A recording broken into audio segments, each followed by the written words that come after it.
Okay, I'm going to start that over. So this is on record. Let me get people out of the waiting room. So my announcements again are that the syllabus, the schedule was wrong. It said that the exam was supposed to be open from Monday through Wednesday. That's incorrect. It's open from Wednesday through Sunday. However, I'm being really discriminating when it comes to the questions that make it into this pool, especially because the first Lester exam that you all took, yeah, just based a lot on the feedback I got from that. So it's taking a really long time, longer than I anticipated. And so I might not have this exam open until tomorrow morning. It might take me most of the night tonight to get it fully ready. If you have to take your exam today, which is Wednesday, October 7th, reach out to me, and I'll make it so that you can take it. But like I said, it's just not quite it's just taking longer for me to change questions than I anticipated. And then the other announcement that I made that I wanted everybody to be familiar with. So what we're going to do today, we're going to finish up the immune system. I did not have time to pre-record that. So we're going to finish up the immune system. And then there will be time at the end for questions, and I'll record the Q&A session as well. So with that said, let's get started.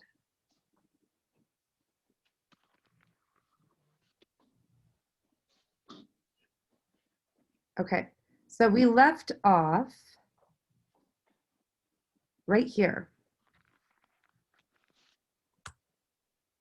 Oh, maybe I have to hold it.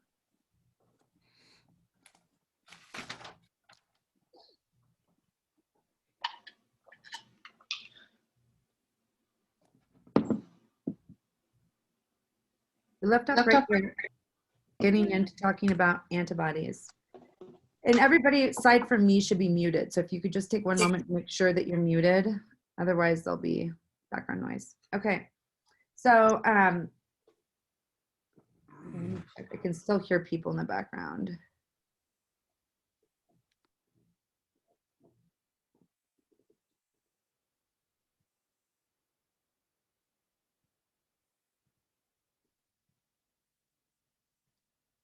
Okay. Wait. Get out of here. Okay. So antibodies, we've already discussed a lot about antibodies in terms of the cells that produce them, right? So the cells that make antibodies are what are called, our activated B cells are what are called plasma cells. Multitask and get people out of the waiting room. Okay. And again, everybody who's on here, mute your computer, please.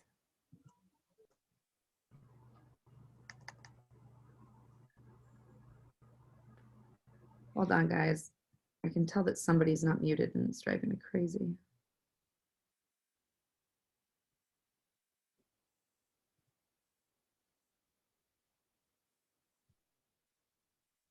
Okay. I think we're good now.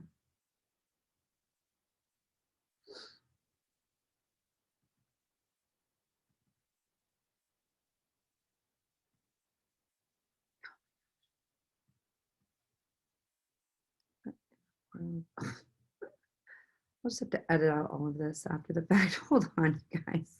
Don't know what happened. Where'd everything go? Kidding me. Okay.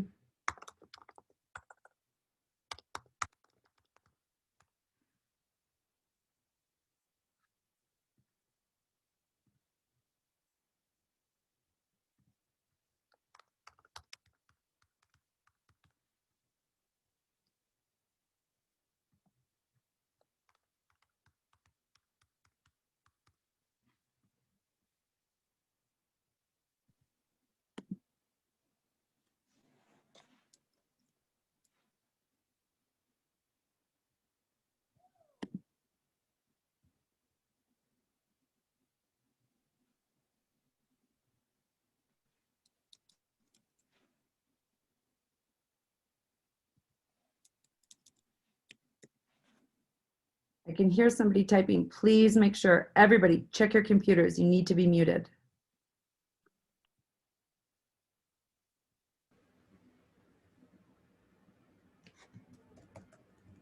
I can hear some, oh, hello?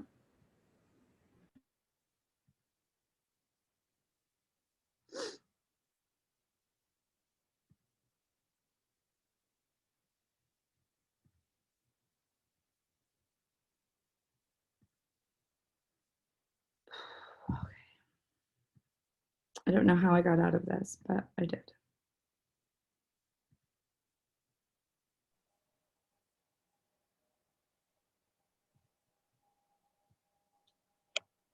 I have a question actually. Okay. So this exam that's about to open tomorrow, is this Uh-huh. the stuff that we're learning right now, or like we learned yesterday, and the stuff that we're about to learn right now? Is this going to be also on that part of that test? It will. Okay, sweet. Just making sure. Yeah. Wait, so the exam's not opening until tomorrow now? So the exam, Jennifer, so what I was telling everybody is that my goal is to open it today, but I'm being really discriminating in the questions that are going into it. And it's taking me a lot of time to wade through it. If you need to take the exam today, I can open it for you today by 4, which was my initial plan. And I'm still hoping that's going to be possible, but it just might be that you get a test that has a few more questions that are in the pool that I might be getting rid of. Does that make sense? Yeah, and if you didn't open it today, would you be extending it a little bit longer? Well, no, I already extended so typically the window is 3 days. So, and I'm already leaving it open for an extra day because I'm leaving it open through Sunday. So there's a possibility it won't be open today. I mean, She's working on it. I'm working on it. If people want, if someone says It's that I'm heading out of town until Monday I get back. It was the thing. I thought we could take it today. you can. I can make it open for you today. Okay, thank you. It just know that it might not be, it's the pools might have a few questions that won't be on them tomorrow, but I can make it open for you today. Well, if I could probably take it tomorrow morning, I want to give you as much time as possible to make the exam. It's just that I didn't know. I thought the exam would be open this Monday, and that was my fault. So I planned not properly planned my trip. So I could probably take it tomorrow at some point if I could. I'll make do. Okay, Zach, well, reach out to me if you need to take it today. I can absolutely I can copy it and make that version available to you today. Okay, yeah, I'll ask you at the end of the lecture. Yeah, ask me at the end of the lecture. It's just that, like I said, I'm going through and I'm being really discriminating about the questions that are making that are in the pool. And as I go through them, it turns out I think almost every single one needs a little bit of tweaking. And so it's just eating up hours and hours and hours and hours.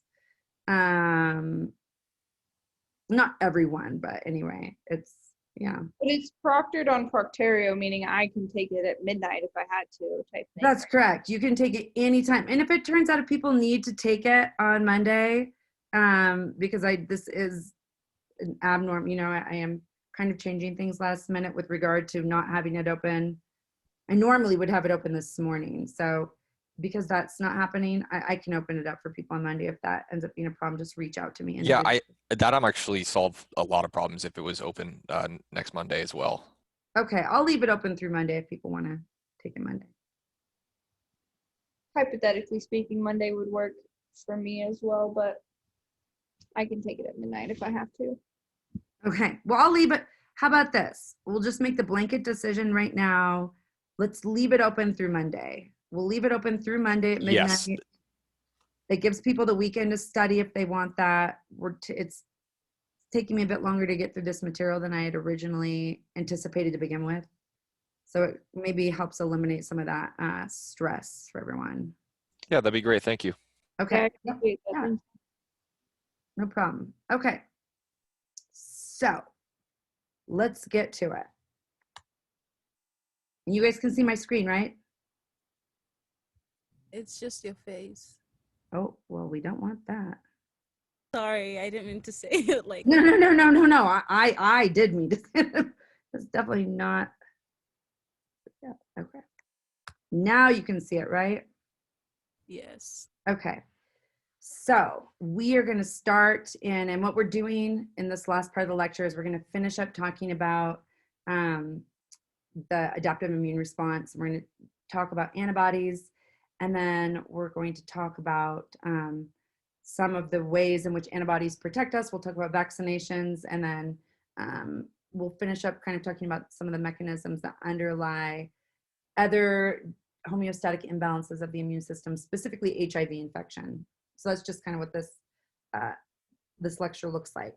So again, antibodies. We know antibodies are secreted by activated B cells. We call those activated B cells plasma cells. Antibodies are, the scientific term for an antibody is an immunoglobulin, right? And so IG, that's what that stands for, is immunoglobulin. And we have different classes of 5, in fact, different classes of antibodies that do different things, that do slightly different things. And so we'll be going over the 5 different classes that we have and the ways in which our bodies use those 5 different classes of antibodies to protect us against things that could potentially make us sick. So antibodies themselves are drawn typically as a Y. This is the shape of an antibody right here. The antibodies itself, so these are made up of what we call a heavy chain. That's what you're seeing in this picture right here. And then this lighter color is denoting the light chain. This region right here up on the arms of the Y, these light chains can pivot, so they can swing around around the arm region of the antibody. So again, heavy chain, light chain, and then at the tips of each one of these arms of the Y, we have the antigen binding site, okay? This is the area of the antibody that recognizes and binds to the epitope on the antigen, right? The epitope, and which is typically for the antigen, the most complex of the regions, right? Again, for something to be antigenic, it has to be large enough that our immune system can see it, and it has to be complex. And so the epitope, which is where our immune systems, what they recognize and bind to, those antigen binding sites are found here on the arms of the antibody. We call this region as such, up here, the arms, we call this the variable region, right?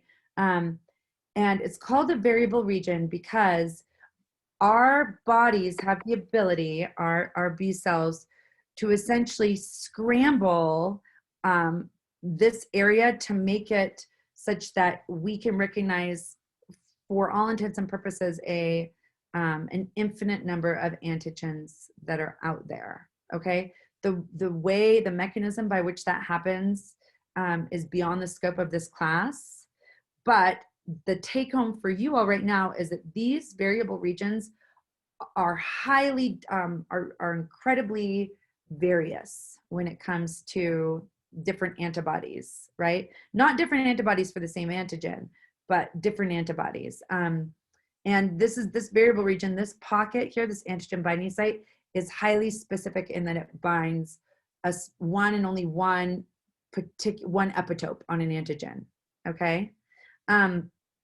Another thing to take note of when you're looking at this picture is that because each antibody has 2 antigen binding sites, this means that this one antibody molecule can bind 2 different epitopes, right? Which is pretty cool. Antibodies themselves, we're going to talk about the functions of antibodies, but they are really important tags, right? They do a really great job at neutralizing antigen, and they neutralize it by the epitope of an antigen is not only where our immune systems recognize the antigen, but it is also more often than not the portion of the antigen that is involved in it being able to bind to its receptor and gain entry to a cell. So by binding up that epitope on the antigen, antibodies neutralize the antigen. They make it so the antigen cannot get into our cells. They also, in binding to the antigen, they form clumps, right? That process of agglutination that are very, very visible to the immune cells, and therefore that's what the process of opsonization is to make something visible to a cell and to activate ultimately phagocytosis. What else do I want to say before I move on to the next slide? Let me see. I already talked about how the arms can pivot. That's at the hinge region. This one molecule is, you'll see the term antibody monomer used to describe it. And the reason we call it a monomer is because, as you'll see here in a moment, there are some classes of antibodies that, as they float around in the body, do not exist in monomeric form. Some of them are found as pentamers, which would be 5 antibody molecules stuck together. So kind of more on that to come here in just 1 second. Okay. So here's that picture I was just showing you there a moment ago. So again, this is up here in the variable region, this is where the antigen binding sites exist. This, what we call the stem region, made up of the hemichains, is also called, or a portion of it is called the constant region, okay? And the stem is also really important. The stem itself contains what we call the Fc region. C stands for constant. Think of the Fc region as the stem. And it is the Fc region of the antibody that determines its class, okay? And again, the different classes are involved in different activities, as we will discuss in a moment. So there are 5 major classes of antibodies. I learned, and so I pass along that the acronym I learned to memorize, if you will, the 5 classes was the word MADGE, M-A-D-G-E, right? So we have IgM, IgA, IgD, MADGE, IgG, IgE. Okay, and then this slide I just included so that everybody could really appreciate it. Here you can see the Fc region that determines the antibody class.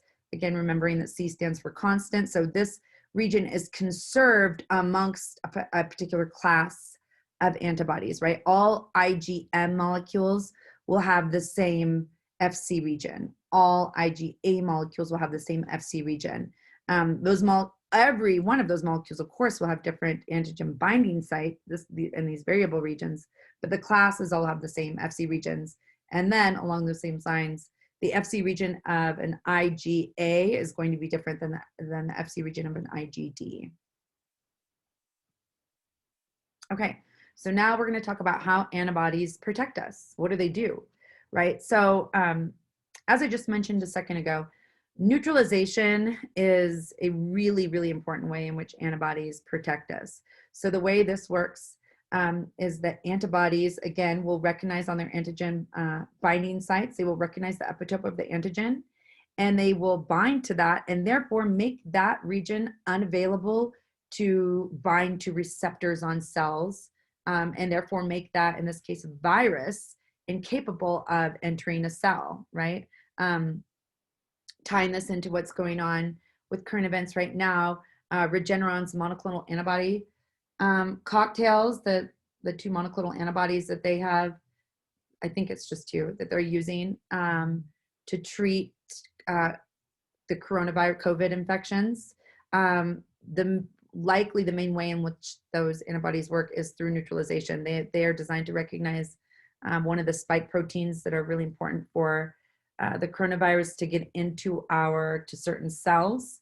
And so they bind on, the antibodies bind onto that spike protein and make it so that the virus can't get into cells.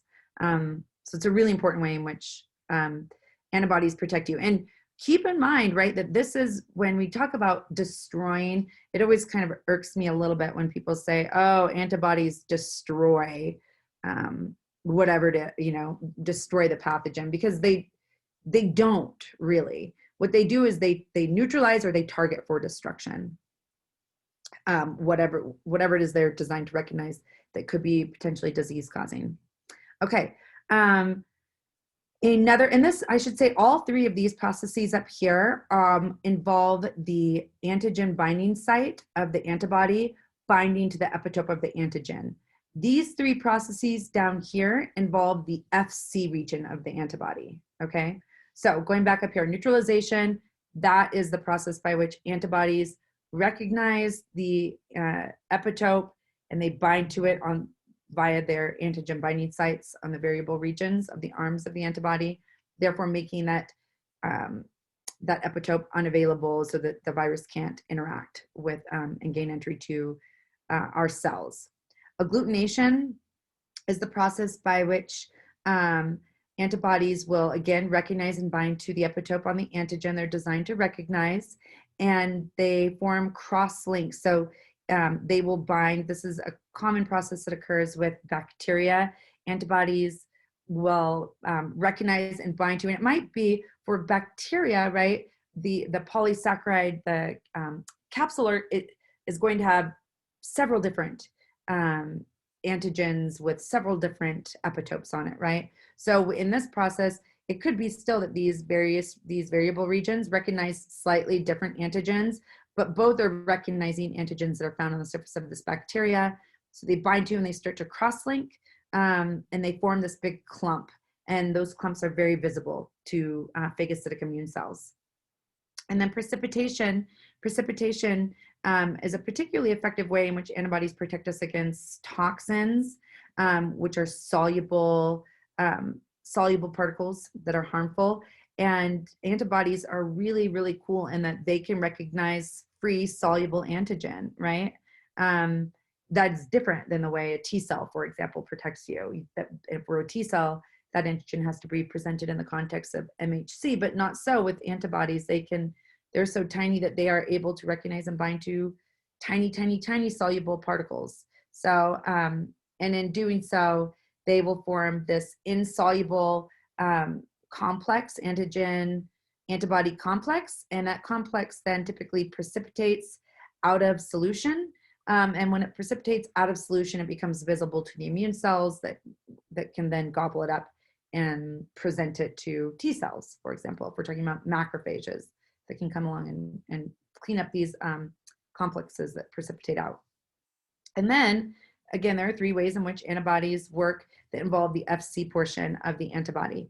So this first one, complement fixation. We've actually already talked about this when we were discussing complement, right? So the way in which this works, and again, by way of reminder, is that you have an antibody whose Fc region is bound to a complement protein, right? And then of course the antigen binding site is bound to the antigen that it recognizes. And then then what happens is this complement docks onto an erythrocyte, and this whole complex gets shuttled to the spleen and broken down and removed by macrophages. And again, the spleen is a lymphatic structure. Opsonization, again, that word means to make tasty. So what happens in this scenario is that you have antibodies that bind to their antigen on their variable regions, on the epitopes of the antigen on their variable regions in the antigen binding site. And then their Fc portions bind to a particular part on a phagocytic cell like a dendritic cell or a macrophage or even a neutrophil. And in doing so, having the Fc portion dock on to receptors on those phagocytes, it prompts phagocytosis, right? So this cell will then gobble up this whole structure. And then this is a kind of a special thing that antibodies do. So antibodies can activate natural killer cells. So when people say, that's kind of why I kind of hesitated. I said, I can't stand when people say that antibodies kill pathogens. The only thing I can think is that this would be what people are thinking, but it's still not really the antibody killing the targeted entity. It's the natural killer cell.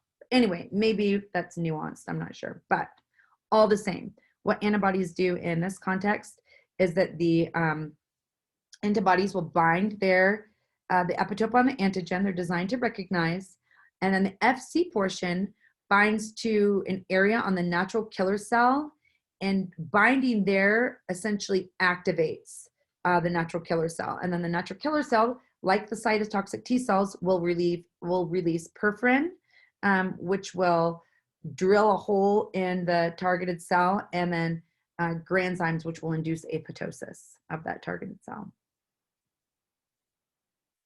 Okay. And the only other thing I want to say about that process I have down here is that the class of antibodies that are involved predominantly with this ADCC, which is a cell-mediated cytotoxicity that's antibody dependent, is IgG. That's the class that is involved in this process. What else do I want to say? Oh, and for complement fixation, I'll say this again in a moment, but I have it here on the side, which is why I'm saying now. Complement fixation down here, the antibodies that do this are IgG and IgM. IgG is the most kind of abundant antibody that we find in the body. Yeah, okay, I think that's all I need to say about that. This looks fuzzy to me, but it shouldn't be. Anyway, don't know if it's my computer or if it's the presentation, but this is just a summary. It comes from your book. So if it's fuzzy to everybody, I'll try and figure out why. Okay, so now we're going to go through and we're going to talk about the particular classes, and I'm going to point out the things I want you to know about each one of these classes. So IgG, like I was saying just a second ago, it's the most abundant antibody that you're going to find in the body. About 75 to 80% of the antibodies that circulate in our blood are IgG molecules. IgG molecules those types of antibodies are involved in all types of antibody actions, pretty much in all of the ones that we just talked about. And then again, specifically, they are the only ones that with a high degree of efficiency initiate or activate natural killer cells. Another important feature of IgG is that this is the antibody that crosses the placenta and provides protection to the newborn provides protection to the growing fetus while it is in the mother's uterus. It is also, if we have that when we going back to the blood material, if a woman did not take Rogram and she's Rh negative and she's pregnant with an Rh positive fetus, and this is maybe her second pregnancy, it's IgG that is involved in that hemolytic reaction that can occur in that scenario. And that's because, again, IgG can cross the placental barrier. IgM, what else did I want to say? Oh, IgG also is the antibody that you find in breast milk. So, or the predominant antibody that you find in breast milk.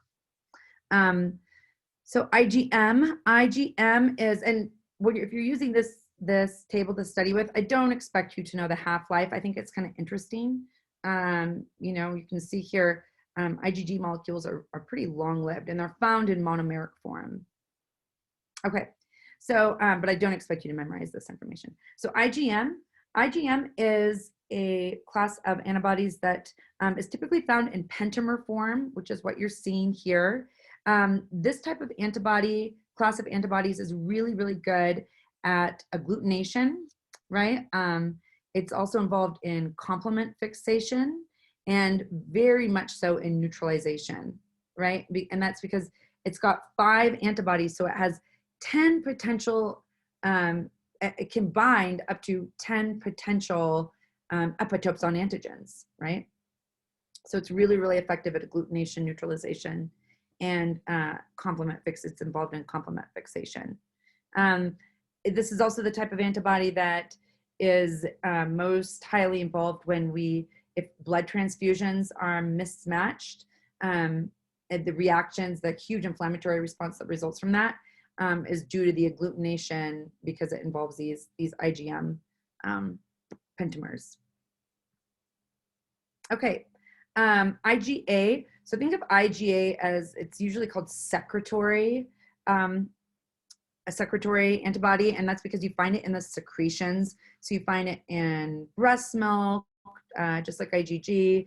You find it in the colostrum, tears, saliva, mucus.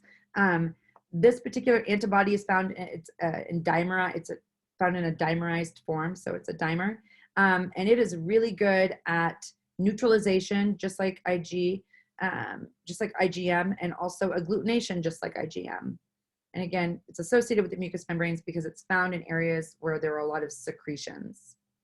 IgD, think of IgD as the B cell receptor, right? It's a monomeric antibody stuck on the surface of a B cell. That's what it is. It's the B cell receptor.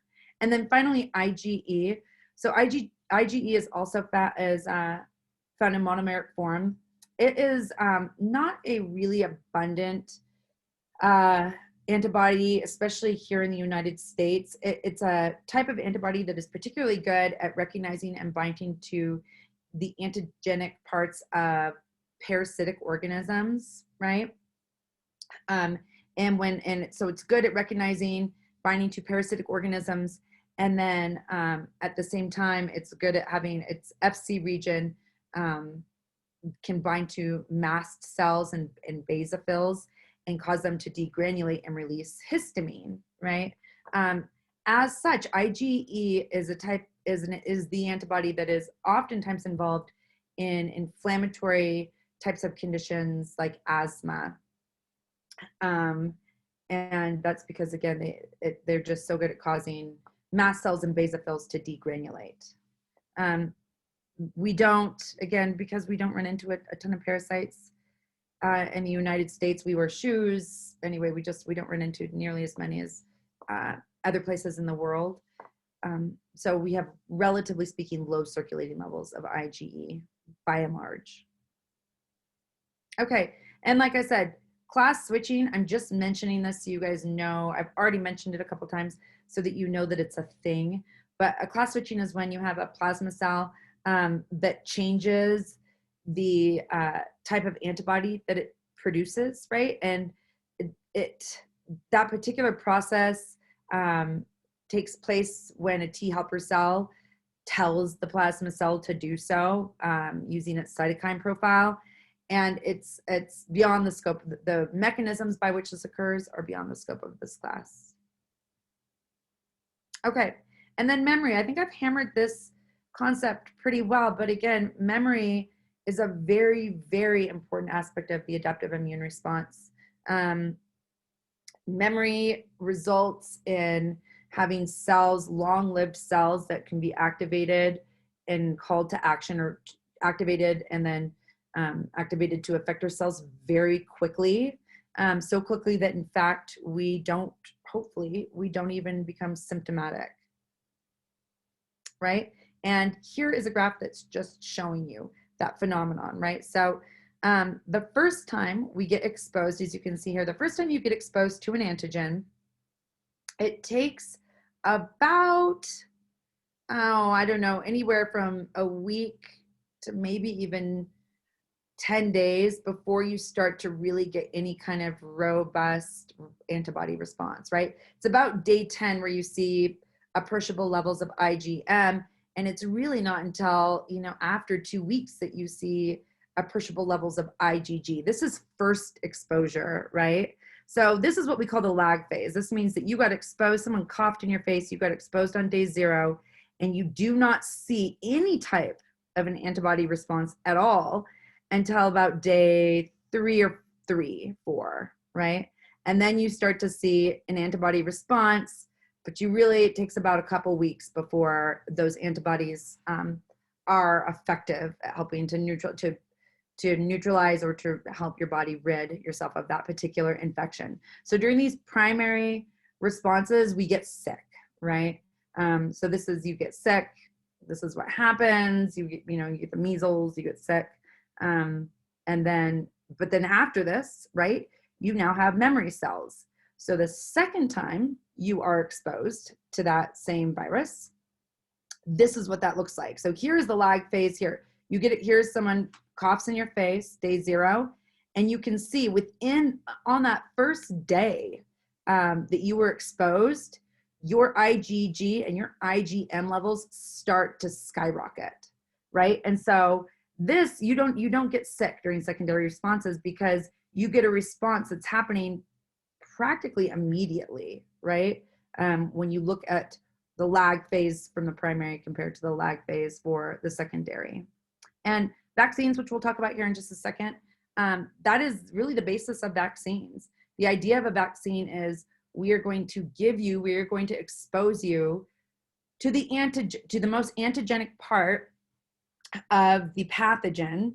And in doing so, in exposing you to it, you will make B cells and T cells, memory B cells and memory T cells to that particular antigen, so that if you ever actually encounter that antigen, you won't get sick,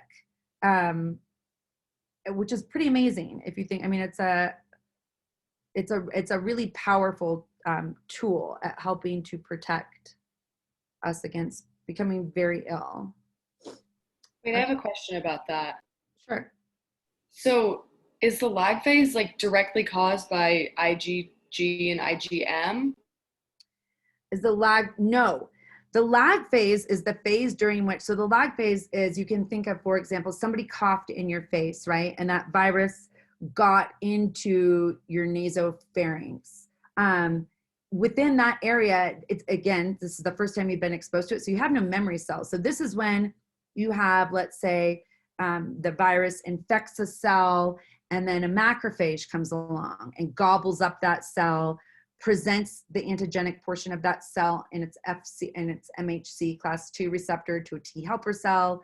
T helper cells then secrete the cytokine IL-2, which is going to further activate that cell and also activate cytotoxic T cells against that antigen.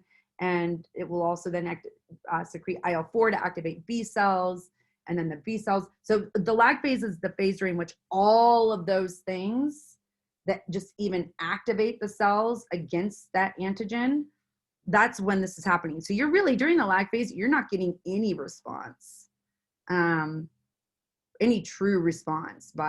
You will get, during the lag phase, you will get an inflammatory response. So you will oftentimes spike a fever because your innate immune system has detected that antigen is there. But you don't get this antibody response. In order for this antibody response to occur, you have to have activated those naive but immunocompetent B cells against that antigen. So that takes time. Did that answer your question? Kind of. That makes more sense now, but I don't understand what the IgM and the IgG mean on the graph. Oh, this is just showing you that the levels. So this is the concentration for each one of these antibodies in the blood upon exposure. So what this is showing you is that you get exposed on day 0 and you have no levels of antibody against that antigen for the first 4 days, right? And then even then at day 4 and 5, you're just barely getting the production. So IgM and IgG are the two most, if you want to think about from a commonality standpoint, IgG and IgM are probably the two most common types of antibodies that you find that are involved in fighting the various infections or pathogens that we encounter, right? IgG specifically, I mean, 80% of the antibodies that you have circulating in your blood are IgG. So this is what this graph is just showing you, is that it's not until, after day 5 that you even get any kind of an antibody response, really. Right? Whereas here, if you have memory cells, you get exposed and you start getting an antibody response for IgG and IgM on the day you're exposed. Does that make more sense? Yeah, that makes a lot more sense. Okay. All right. So, Corey, while you're switching PowerPoints, uh-huh. Is cross-linking does that just mean that it's binding to 2 different sites? Yes. Oh, okay, cool. Thank you. Yep.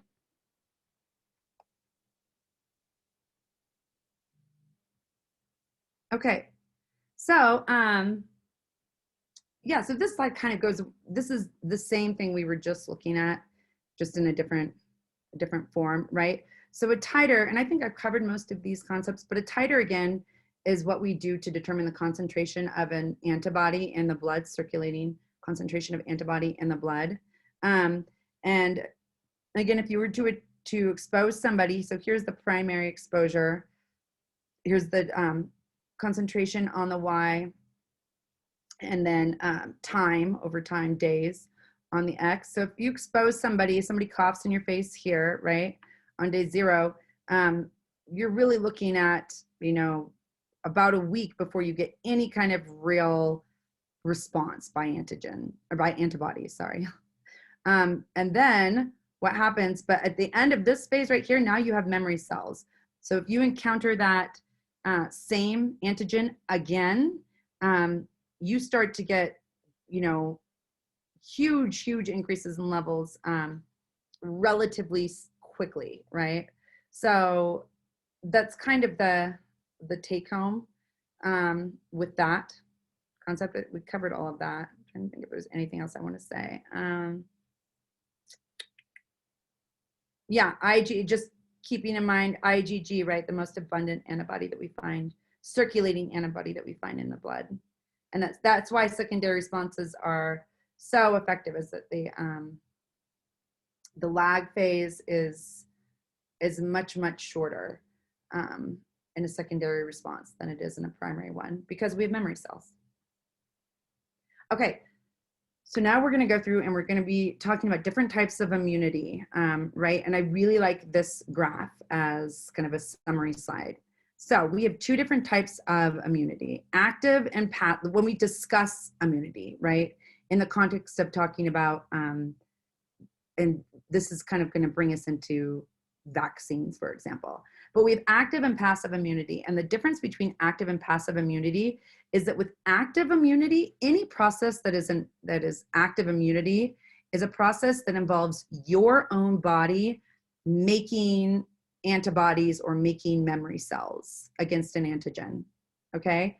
Passive immunity is the type of protection that you get from somebody else that does not have any memory associated with it, right? Like, so for example, when a baby is breastfeeding, right, that baby is getting IgG from the maternal breast milk, but it's the mother's IgG. That antibody is not being made by the baby's body, so there's no memory, even though while the baby is breastfeeding, it might be taking in antibodies against the, a common cold. That the baby does not actually have any inherent protection against that virus, that common cold. It's the mother that baby is getting protection from its mother, but it's going to be, as soon as the baby stops breastfeeding, they're no longer going to have that protection, right? So that's the difference between active and passive. Active, you have memory, right? You're making the defenses yourself. And with passive, you're using somebody else's, you're getting protection from somewhere else, and it's not anything that's being made in your body. Therefore, it's not, there's no memory associated with it. Okay, so let's first talk about different types of active immunity. So we can have either naturally acquired active immunity, or we can have what's called artificially acquired active immunity. Naturally acquired active immunity is what happens when you get sick. Okay, so you go out, you didn't get the flu shot, you get infected with influenza, which is an upper respiratory tract infection. You get sick, you experience all the symptoms, takes you maybe a few weeks to bounce back. But after you bounce back, you now have antibodies against that virus. You have both memory B cells and memory T cells against that virus in your body, so that if you get exposed to that same strain again, you will have protection. You even get some cross protection against other strains if they are similar enough. But all the same, that's what naturally acquired immunity is. Artificially acquired immunity is that's what, when we talk about vaccinations, that's a type of artificially acquired immunity, right? So with vaccinations, it's artificial because you didn't actually get sick.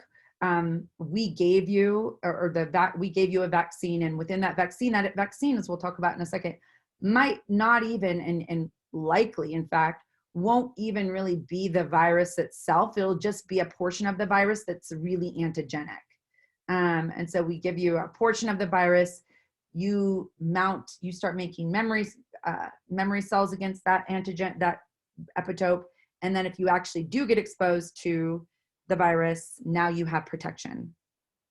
Okay, so again, active immunity, you're making you have memory. You have memory against the antigen because you're making those immune cells, you're making them within your own body. Passive immunity, no memory because you're borrowing your protection or immunity from somebody or somewhere else, right? So an example of naturally acquired passive immunity would be, again, breastfeeding, and also the transfer of IgG across the placenta to the developing fetus, right? Those are mom's antibodies that she is giving to the developing fetus and or to her newborn when she's breastfeeding to protect that individual. But as soon as that baby is either born and no longer is getting placental IgG and or stops breastfeeding, they now don't have the protection they had because they don't have those antibodies. They were never making them to begin with. And then artificially acquired passive immunity, a good example of that would be antivenoms, right? So antivenoms to, let's say, a rattlesnake antivenom is an antibody that is given to neutralize that toxin, right? Giving the monoclonal antibody so Regeneron's monoclonal antibody mixture, that's another example of naturally or artificially acquired passive immunity. If you happen to be, that is a drug that is really, it's still in clinical trials. Anyway, without getting into the politics of it, none of us will have access to that right now, but all the same, if we did, that's a very effective way at protecting, very effective way at preventing disease, because you're giving somebody the antibodies that they themselves don't have, but you've made in a laboratory many, many, many copies of this antibody that is designed to attack a particular virus. And so if you give somebody those antibodies, you neutralize the virus and the person doesn't get sick. So that is the difference between active and passive immunity, right? So vaccinations, again, what vaccinations do is they stimulate an immune response in your own body so that you will have memory against that antigen, so that if you actually do ever encounter that antigen, you are protected, right?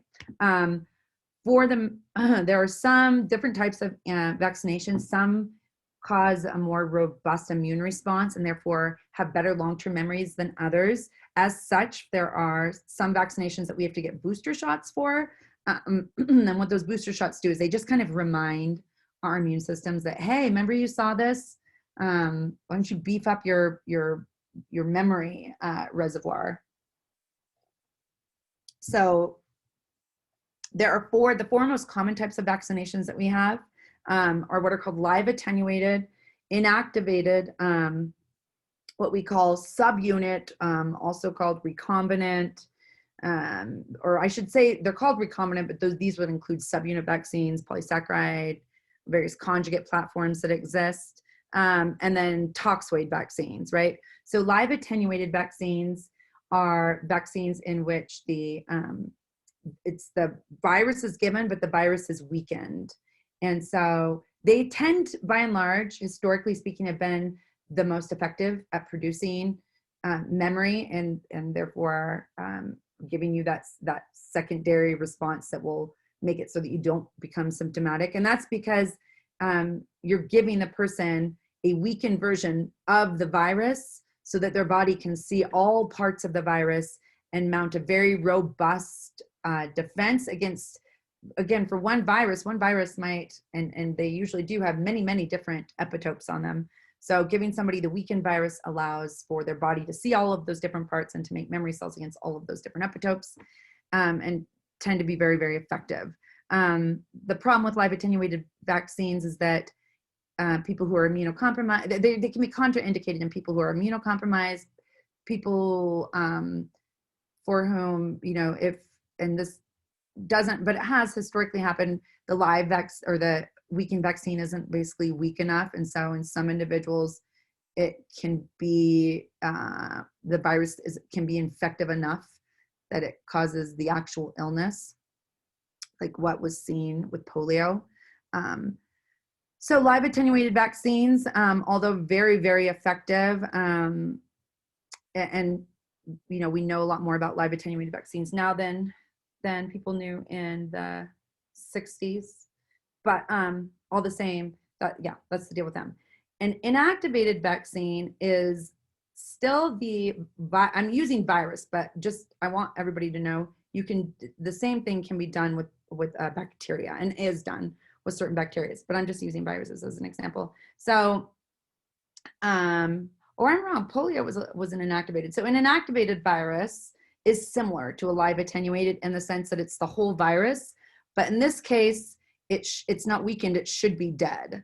So I guess polio might have been considered both to some degree. So inactivated viruses, again, typically cause very robust responses and they're very effective when they work. But again, there are some people for whom they are contraindicated, namely people who are immunocompromised. And again, I guess the worry would be that if you didn't kill all of the virus and if some live virus remains that is infective, you could actually give the person the disease. Okay, so then because of the problems associated with live attenuated and inactivated, we throughout the years developed what we call recombinant vaccines. And that's kind of where most of the platforms that are looking at, for example, vaccines against COVID, to the best of my knowledge, they're all some form of a recombinant vaccine. So a recombinant vaccine, the idea behind a recombinant vaccine is that you're not actually giving the virus, if we're using a virus as an example, you are giving either a portion of the virus that's very antigenic, that would be the what we call the subunit, right? And or you are giving maybe a portion of the DNA that can be, you use a vector to get that DNA into your cells so that you can, so that DNA can, or actually let me put this a different way. One very popular approach that's being used right now are what are called virus-like particles, so VLP platforms. And what VLPs are is they are basically the virus, so that has the DNA, for example, in them, but they're non-infectious. And so the idea is you give this particle that's non-infectious that has the DNA in it, and has a portion on it that is recognizable by the immune system. Your immune system recognizes it, gobbles it up, presents it to the T cells. The T cells, T helper cells, then mount a defense against it, activate the B cells, and you start to make a bunch of antibody against that particular, the particular antigenic, the epitope, the antigenic determinant on that virus, right? So VLP platforms are really popular. The mRNA viruses, I think I have actually a picture. Anyway, here's, if people are interested, I might ask you, I want you definitely to know between active and passive immunity and the different types, but I'm not going to ask you about all the different types of vaccines that exist. I might throw a question about one of the, what are the four main types of vaccine, four most common types. But I provided this because I think it's really interesting and it's very apropos right now. I mean, it's always very relevant, but it is especially relevant right now because there's so much discussion over in this race and trying to come up with a vaccine. There's a lot of discussion about what is the most effective platform for a vaccine. What would be the most effective vaccine that we could potentially develop against this particular virus that's causing COVID? So mRNA platforms are really popular with mRNA vaccines. And I think Moderna's, do I have a Moderna slide in here? I think Moderna's is a, hold on, let me go forward one more time. Yeah, so I want to get this one. I think Moderna's, it is, obviously. Moderna is an mRNA vaccine. So with this vaccine, what they're doing is they're taking pieces of so mRNA, remember, is the intermediator molecule, right? We go from DNA, and then DNA is transcribed into mRNA, and that's the transcript. M stands for messenger, okay? So with the mRNA vaccine, the idea is that you take an mRNA, the transcript that would be translated into one of the very antigenic parts of the virus. You take that mRNA and you essentially inject it into the cells, right? And you inject it using a lipid. because the lipid then can merge with the plasma membrane and release the mRNA. As everybody hopefully remembers, ribosomes, we find ribosomes on the endoplasmic reticulum, but also free floating in the cytoplasm. So this mRNA will find a ribosome, right? It will go through the ribosome and it will start to, it'll get translated into the proteins that this transcript coded for. And in this case, because it was engineered, it's going to start making a bunch of the spike protein, for example, because this is COVID that we're talking about. It'll start making a bunch of the spike proteins that are the really recognizable part of the virus by our immune systems. But spike proteins all by themselves are harmless, right? So we'll start turning out a bunch of spike proteins. And then what happens is that our immune cells, our antigen presenting cells, will end up, these spike proteins will get complexed with protein and gobbled up by antigen presenting cells, or they will get bound to antibodies and get targeted, form clumps and get, again, gobbled up by antigen presenting cells. But no matter how they get into the antigen presenting cells, they will get gobbled up and then presented to the adaptive immune cells. And then we mount a response against the spike protein. So I guess the idea with these small subunit recombinant vaccines is that you're not giving the actual virus, you are finding the most foreign parts of the virus that exist, and then you are isolating those and showing those to your immune system, because those by themselves are not problematic. They're not infectious. If you don't have, in order for a virus to be infectious, you have to have the whole particle, right? So that's what, and so if people are interested, you can go through and look at these. I'm not going to spend any more time on them. That was a video, but I guess not. Anyway, there's lots of really interesting, this was supposed to be a video too. Jeez. Anyway, lots of interesting stuff out there if you're interested in vaccines. Okay, and then finally, we'll finish up talking about hypersensitivities. So in a nutshell, hypersensitivities occur when our immune system responds to harmless, otherwise innocuous types of substances, and has an over response to those antigens. So responds to harmless antigens by mounting a huge inflammatory response. We categorize them into acute versus subacute versus delayed. So acute and subacute hypersensitivities, all of these involve antibodies. Acute hypersensitivities happen within seconds. Subacute, the exposure can happen and then it can take 1, 2, 3 hours before you see a response. But for both acute and subacute, these are antibody mediated types of responses. And then delayed hypersensitivities do not involve antibodies, they involve T cells.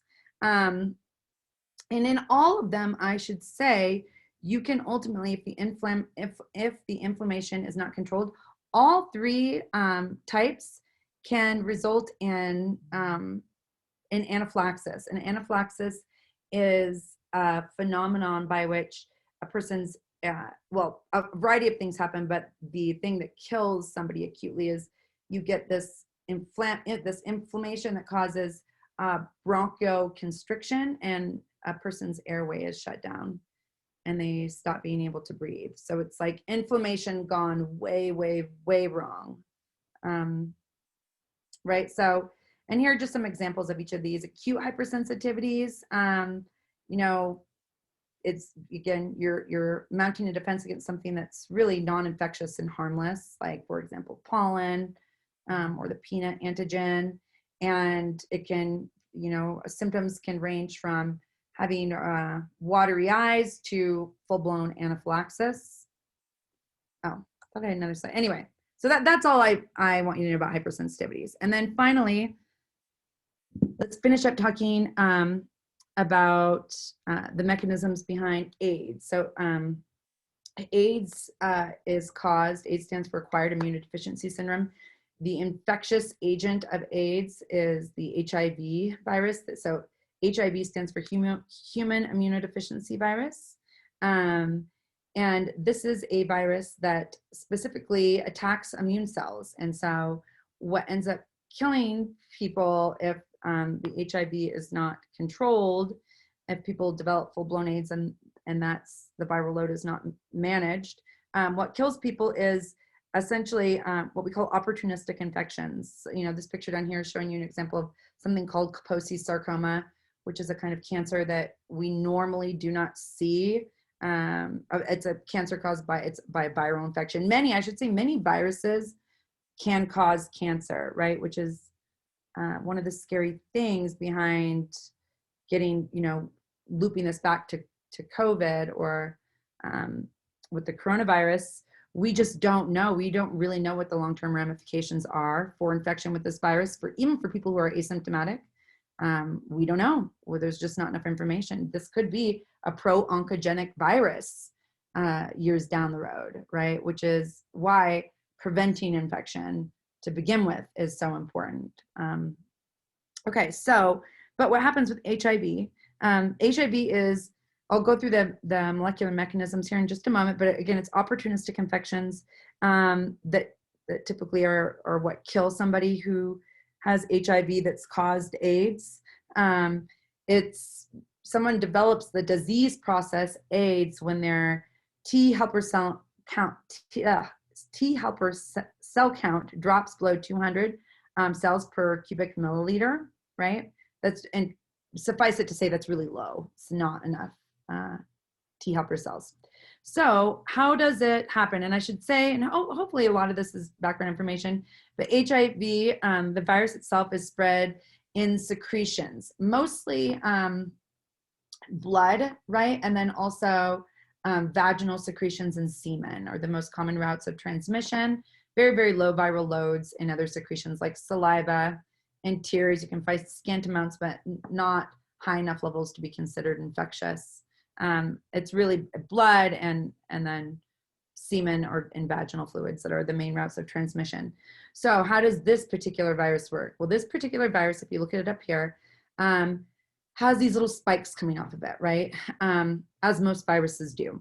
So it has this protein here that is made up of two parts. It's made up of one part called GP41, and then the part that recognizes the receptor on a cell is going to be a protein on this virus called GP120, and GP120 plays a really important role in the pathology of this disease. The other things to take note of in the HIV virus is that this is a retrovirus. So it's an RNA virus that reverse transcribes itself. So it goes from RNA and then reverse transcribes itself into DNA and then inserts that DNA into the host cell's chromosome.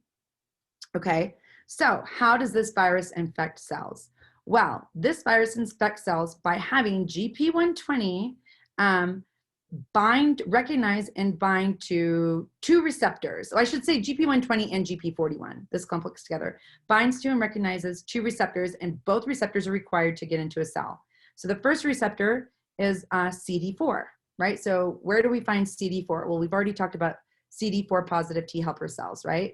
But it turns out, and I think I mentioned this a while ago, there are other immune cells that also are CD4 positive, namely macrophages and monocytes, okay?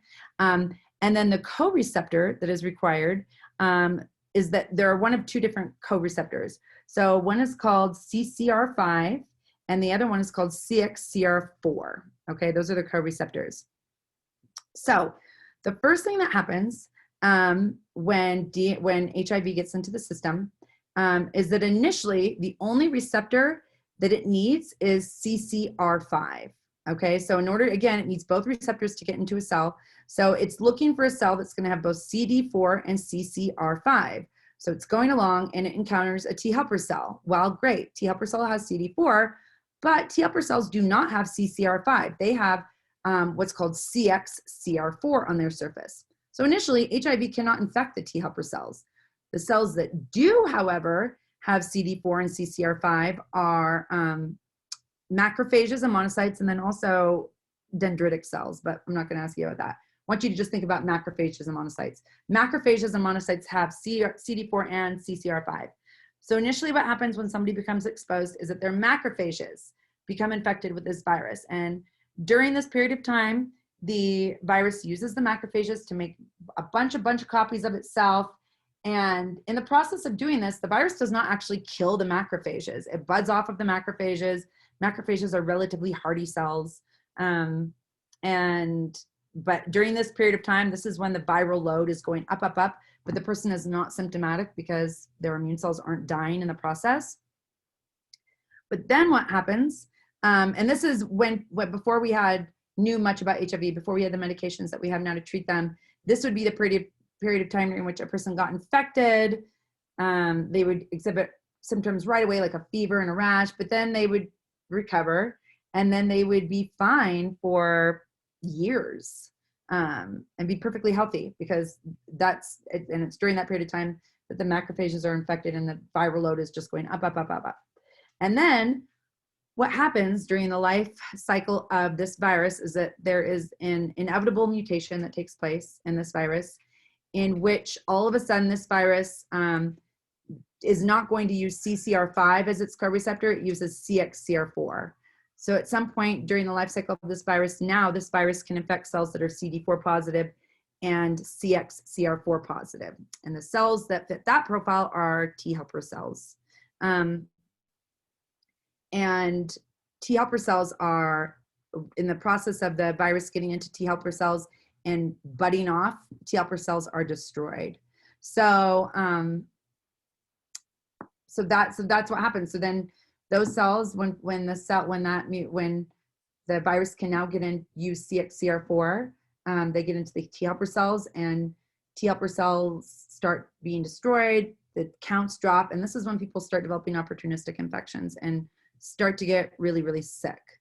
And then with no medication and no intervention, from developing age, which is that count of 200 or below, I think the average time was about 6 months before people died, because they would just become overwhelmed with opportunistic infections.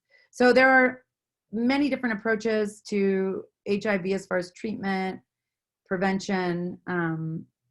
There's vaccine development is one thing. You can find there's been somebody, the only case I've heard of in which an individual was, I suppose, cured, happened by accident and did not happen here in the United States, and it was due to a bone marrow transplant.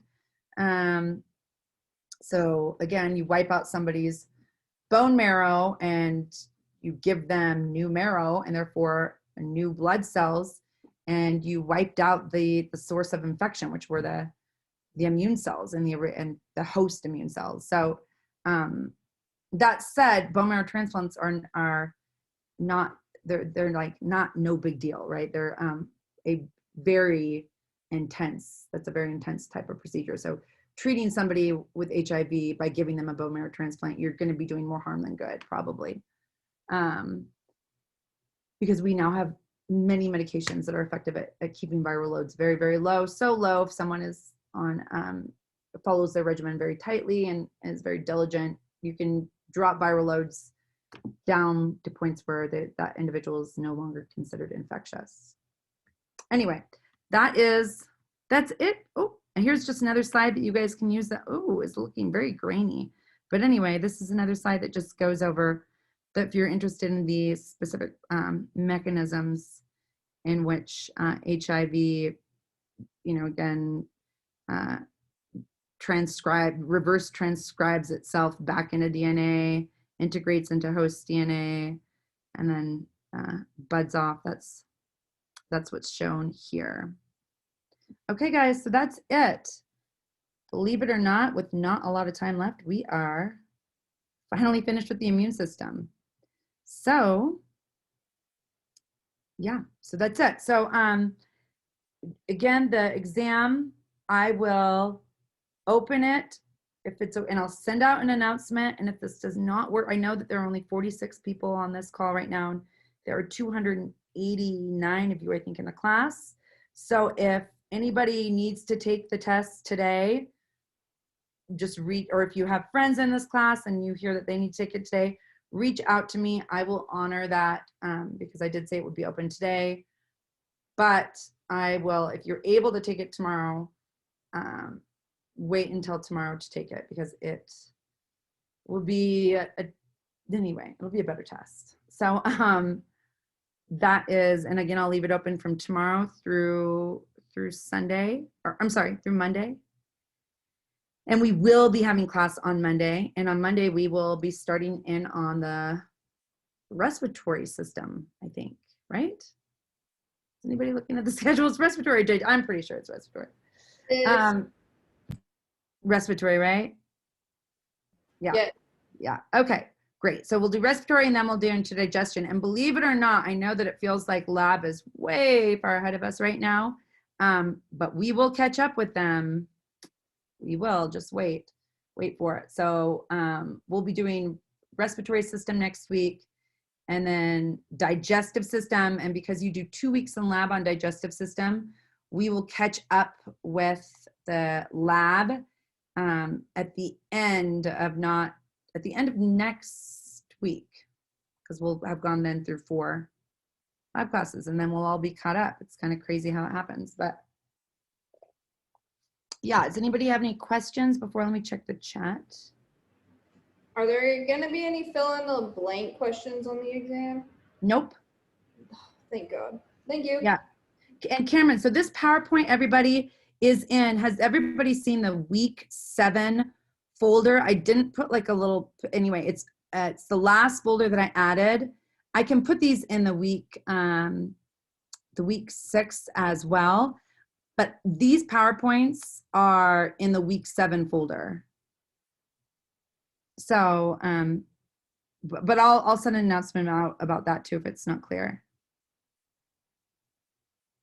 Oh, thank you. It looks like Emily answered that already. Okay. How much of the exam portion-wise do you think HIV and AIDS will take up? Do you think that'll be a significant portion, or that kind of is like an oddball to me? One question. Well, okay. It's an oddball question. I mean, it's an odd. It's a completely different topic. It almost feels like, because it goes so in depth with, like, when you started saying the receptors of 120, this, that, and the other, it was kind of just scrambled my brain at the last minute. Oh, sure. Yeah. I mean, it's presented in your, I continue to include it because your book, that's how your book finishes out, is talking about it.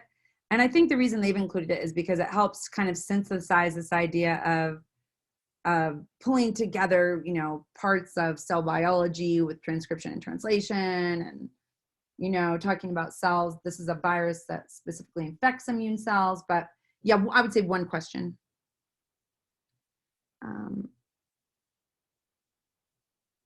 Oh yeah, you guys, thanks.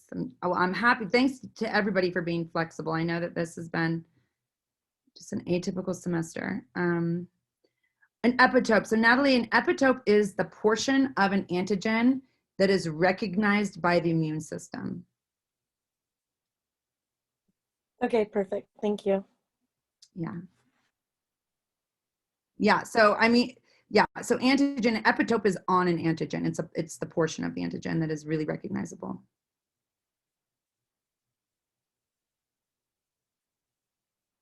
Let's see.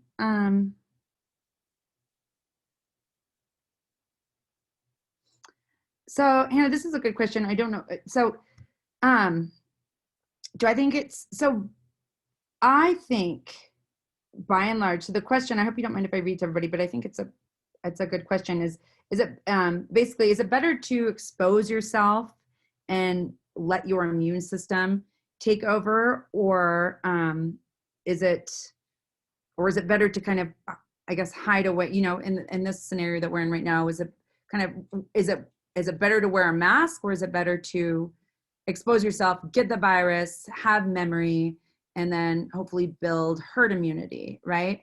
And this particular situation that we all find ourselves in with the pandemic is a bit unique. And in my thought process is different for this than it might be for other viruses. And it's based on a couple of things. Number one, this virus is so novel that we didn't have much of a template for how to, of what, we didn't really know what it was going to do, right? And what we've since discovered is that this virus, unfortunately, because it is so novel, amongst other kind of characteristics of it, it does not seem to provide very good memory. So for individuals that get the virus, They don't, many of a percentage of them that's large enough to make it so that we won't get herd immunity does not form lasting, there's not a lasting antibody response,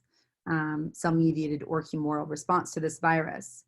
So that's really super problematic when it comes to herd immunity, right? And that's what these vaccines are trying to do, is they're trying to design vaccines that are better at inducing memory, right? So they're trying to get efficacy. In order to have herd immunity, at least 70% of your population has to be immune to the pathogen, right? And therefore, and once you get into that range, then you make it so that your population is not so much of a reservoir. So we don't get that with naturally acquired active immunity, seemingly. That's not what this virus seems to be doing in humans. It does not give us good memory. So that's a huge problem. The other big problem with just letting yourself get infected, and that's not to say that people that get infected that they won't have any protection at all. I'm sure, especially right after the infection, that they do. And it seems that that's what they do. It's just that for whatever reason, the antibody titers seem to wane dramatically over the course of, such that 3 months after infection, many people who tested positive for the antibody now they no longer have circulating levels of the antibody. And that's a big problem. And if you don't have circulating levels of antibody, that means you don't have protection. And that also means you can get reinfected. So the other problem with getting infected with this virus is, again, we just don't know what the ramifications are. This could be a kind of virus, kind of like chicken pox, right? That hides out in a particular system of your body, like in your nervous tissue, and then manifests itself later on in life as shingles. Could be a kind of virus like an oncovirus, like HPV, that ultimately is able to insert itself into portions of the DNA that are disruptive and cause cancers of certain types of cells. We just don't know. And so I know personally, for me, I am not a part of a demographic that is, I'm not worried about dying. I'm not worried about my child dying. But I do not want to harbor this virus, and I do not want my child to get it. Because I just don't know. I don't know what this is going to look like for her. If she gets the virus at the age of 4, she'll probably be completely asymptomatic. But for all I know, it would predispose her to developing some kind of cancer when she was a teenager. And I'm just not willing to take that risk. So I'm a huge proponent of masking up, because what the masks do, obviously viral particles can get through cloth. We know that.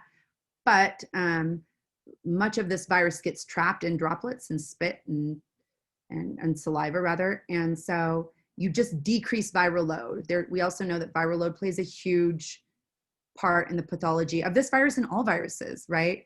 So, if you get hit in the face with 10 viral particles, you are way less likely to become ill than if you get hit in the face with 1 million viral particles, right? So if someone is wearing a mask and they cough and they have active COVID and you're wearing a mask, you are just going to reduce the viral load that you are exposed to, and you will become less ill, and then that's probably in large part what accounts for the fact that early on, and even now, we were seeing people in their 20s and 30s and 40s who usually are not, with no comorbidity, who are not vulnerable, thought to be very vulnerable populations in healthcare, nurses and doctors who were dying. And everybody was kind of going, that's really weird. And that's somewhat of an outlier. And it's because likely those individuals were just getting hit with huge viral loads because they were the first responders. I had a question. I'm a huge proponent of wearing a mask. Yeah. I had a question so someone tried to argue against masks to me, and they brought up that a lot of times when you touch the mask and stuff, it can get like bacteria onto your mask, and they had a younger sibling that got sick apparently from some like bacteria on the mask. What is that just your opinion on it? Because like I wear it in public, but a couple of my friends argued that they're worse for you. No. So I would say that it's like anything. This is, you're weighing pros and cons, right? And so might somebody transfer a staph into the skin and end up with impetigo or conjunctivitis because they were touching a mask that was contaminated with bacteria and then they moved that into their eye? Sure. But we know a lot about those particular bacterial infections, and those particular bacterial infections are probably not going to kill you. And also that's a very rare event. So in Wayne, in Wayne, which is worse? In my opinion, it's much, much worse to get infected with a virus that we really know very little about when it comes to the pathology, the mechanisms of pathology of this virus. And what we do know and what we continue to find out is really scary. This virus can have, there are people who have got, infected in March and have recovered and are developing very bizarre types of manifestations, many of which involve the cardiovascular system. And these are in, people who are close to professional athletes, young, 20s, 30s, 40s, very, very healthy, not overweight. They don't smoke. They're not diabetic. And no, like I said, I recognize that I'm not afraid of the virus, but I do not want my child to get it. I'm holding out for the vaccine, for sure. And as a result, I don't frequent places where people don't wear masks, because those people tend to also not take this seriously and not be prudent and diligent and trying to prevent spread. And if they want to pass it around amongst themselves, I guess more power to them, but I don't want it. And I don't want my family or my loved ones getting it. And I definitely don't want my child to harbor it. So yeah, that's how I feel. Oh, you're muted, Camille. Oh, no, okay. I had a quick question for the scratch paper on the test, because that I find helps me. Do we just show a blank piece before, and then before we close out the test, we just rip it up in front of the camera? Yep, that's it. Okay, yeah, that was my question, because I wanted it's good for me to write stuff out so I can remember it. My hands remember better than my brain, but I didn't know if we were allowed to on these exams. Oh yeah. Yeah, you're allowed to. You're also, so I will allow you guys to you can have a calculator too. I think but you guys didn't pay. Is there a need for a calculator? Well, it depends on how comfortable you are with math. I mean, on this test, you will probably, I think I have a question on mean arterial pressure. Oh, I see. Okay. And on, pulse pressure. So pulse pressure is, you just calculate that by subtracting diastolic from systolic. But if people get overwhelmed by it's really basic, addition, subtraction, and a little bit of division. But I don't mind if people, sometimes I feel like test anxiety people just, it's a comfort measure for them to be able to double check their math. And so that's a fine if people want to do that with me. Can we use the calculators on our computers if that's possible? If it's so simple, instead of having one out? I think so. I'll make a note of that, and I'll see if I'll put that in as a stipulation to Proctorio. The reason I'm pausing is because I think with Proctorio, doesn't it lock down your window? I don't know if you'd be able to pull up your. It makes it so you can see the entire screen. If we were to open something, it'll still open. It's just that you're going to see exactly what we see. Oh, okay. Yes, then that's totally fine with me if you use the calculator on your computer. Okay, thank you. Yep. I have a question about the study guide. Sure. So on the chapter 22, it's about the MHC. Mm-hmm. You just asked the difference between these, and is it just the nucleated versus the antigen presenting cells? Is that all you really are looking for on that? No. So what I'm looking for is the difference between them with regard to where they're found, or meaning what kind of on the surface of what cells you find MHC, and then which specific T cells recognize antigen in the context of the different MHC molecules. So it would be MHC2 is found on the surface of the professional antigen presenting cells, right?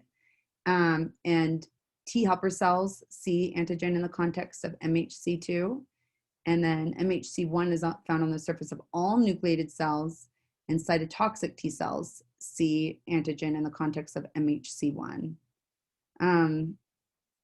And so as such, another kind of tied to that concept is the fact that MHC2 processes, or cells that have MHC2 process their antigen, process exogenous antigen. And so what is presented in MHC2 is exogenous antigen, whereas with MHC1, that antigen comes from within. So that's going to be, MHC1 is going to hold endogenous antigen. Okay, thank you. Yep. Where is the study guide at to print off? Leanne, I attached it as an announcement, and I also put it in, if you go into our, let me check to make sure it's there.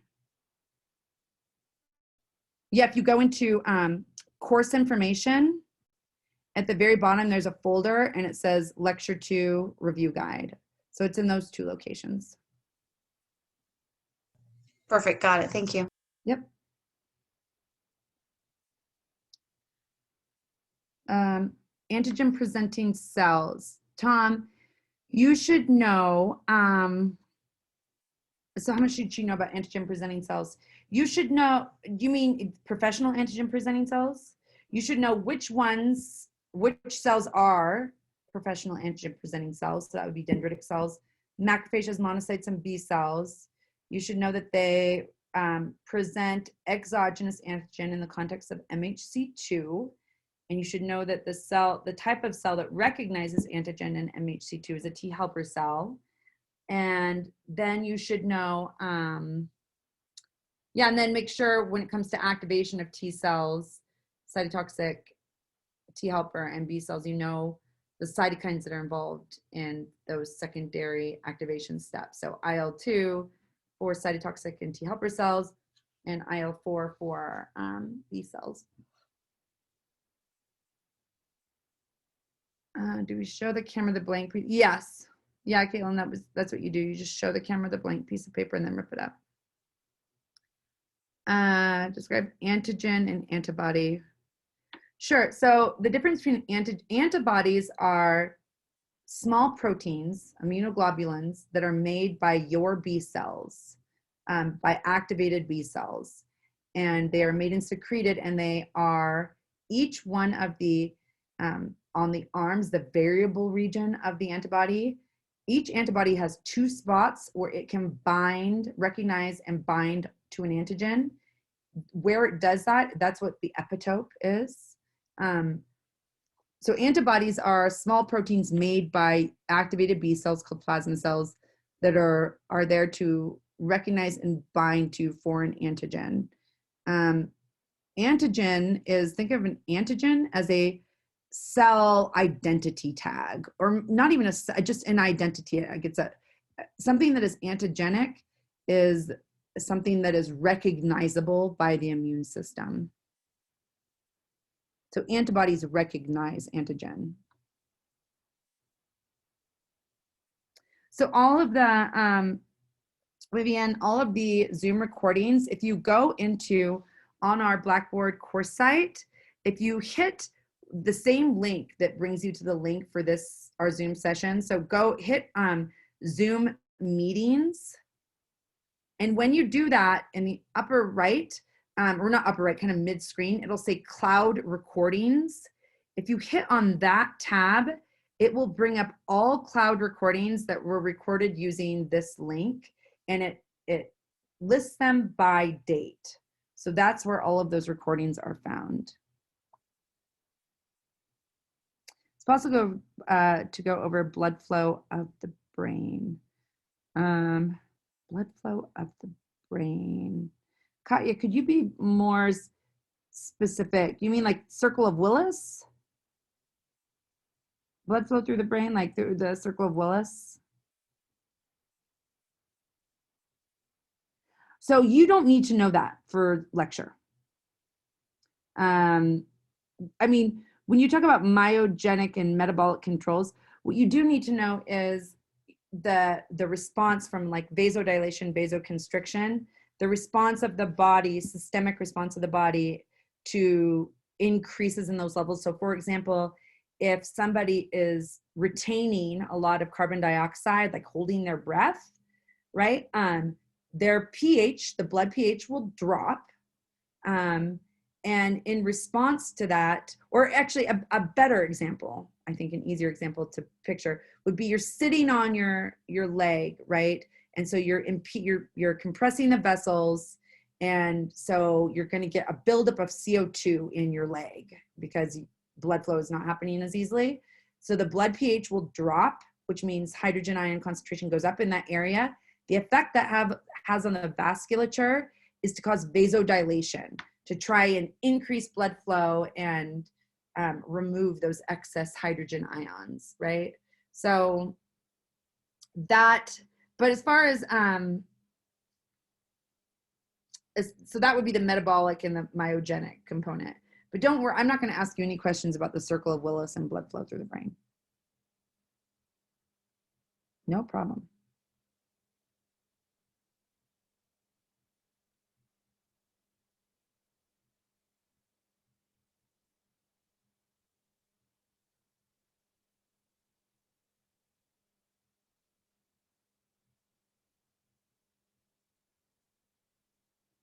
Okay, guys. Well, I'll end this meeting, but if people, I'll be around all weekend. I'll be driving for a little bit on Friday morning, but otherwise, I'll be around all weekend. So if you need to reach out to me, feel free to do that. If you send me an email and you don't hear back right away, shoot me a text message. I don't have my 4-year-old with me this weekend, so I can even talk if people want to schedule phone conversations or Zoom chats. I'm happy to do that as well. And then I would really, really, really suggest everybody attend the LA sessions. I know you'll find a lot of value in those in helping you to prepare you for this content and understand these concepts. So attend the sessions, and I will see you all. If I don't see or talk to you before, I will talk to you on Monday. Have a good weekend, rest of the weekend.